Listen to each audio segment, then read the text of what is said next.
नमस्कार, कुकिंग टाईममध्ये तुमचं खूप खूप स्वागत आहे। आज आपण बनवणार आहोत गोल भजी। तर गोल भजी आता कसं आहे, गोल भजीसाठी लागणारं साहित्य म्हणजे काय लागतं, पहिले म्हणजे कोथिंबीर। गोल भजीसाठी कोथिंबीर थोडीशी जास्तच घ्यायची।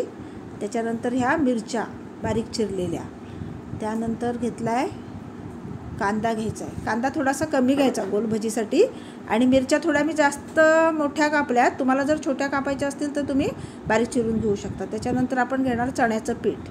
हे मी आता ह्याच्यात चण्याचं पीठ घेते। हे बघा, 3 चमचे चण्याचं पीठ आणि 1 चमचा छोटा हिंगाचा घेतलेला आहे। चण्या भजी म्हटल्यावर हिंग हवंच, कारण का की चण्याचं पीठ पचायला कठीण असतं। त्याच्यानंतर ओवा घेतला आहे, तो हातावर क्रश करून घ्यायचा आहे, म्हणजे त्याचा चांगला वास येतो, पिठाला छान वास येतो।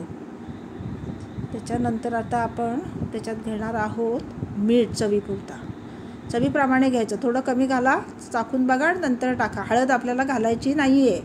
त्याच्यानंतर थोडासा 1-2 चिमूट खायचा सोडा घ्यायचा आहे, म्हणजे त्यांनी भजी कशी छान हलकी होतात। आता काय करायचं, हे पीठ पाणी टाकून छानपैकी आपण आता भिजवून घेऊया। हे बघा, आता हे पीठ मी भिजवून घेतलं। त्याच्यात मला अजून 2 चमचे पीठ टाकायला लागलं, ते मी टाकलं। आता तेल गरम करत ठेवलं आहे कढईवर। कढई गरम करायला ठेवली आहे, गॅस पेटवलेला नाही मी। आधी तेल घालून घेते आणि मग गॅस पेटवणार।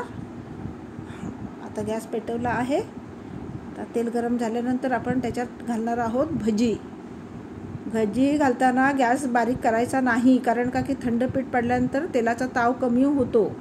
आधी आपण भजी घालून घ्यायची आहेत, त्याच्यानंतर थोड्या वेळाने गॅस बारीक करून मग आपण भजी उलटवायची। आणि भजी उलटताना नेहमी काय करायचं, गॅस मोठा करायचा आणि मग गॅस जेव्हा उलटून होते तेव्हा परत गॅस बारीक करायचा। हे प्रोसेस चालू ठेवायची, लहान मोठा असे करून भजी तळायची, म्हणजे भजी आतून कच्चीही राहत नाहीत आणि खूप वेळ जरी तेलात राहिली तरी तर तेल जास्त पितात। त्याच्यामुळे लहान मोठं करून तळायचे भजी।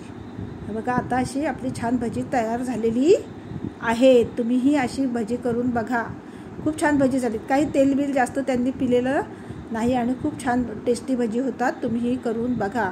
आणि जर ही अशी भजी तुम्हाला आवडली असतील, माझी रेसिपी भजी करण्याची पद्धत, तर माझ्या चॅनलला सबस्क्राईब करा आणि लाईक करा, शेअर करा। लाईक करायला अजिबात विसरू नका। आता पावसाचे दिवस आहेत, छान गरमागरम भजी म्हणजे काय मजाच मजा।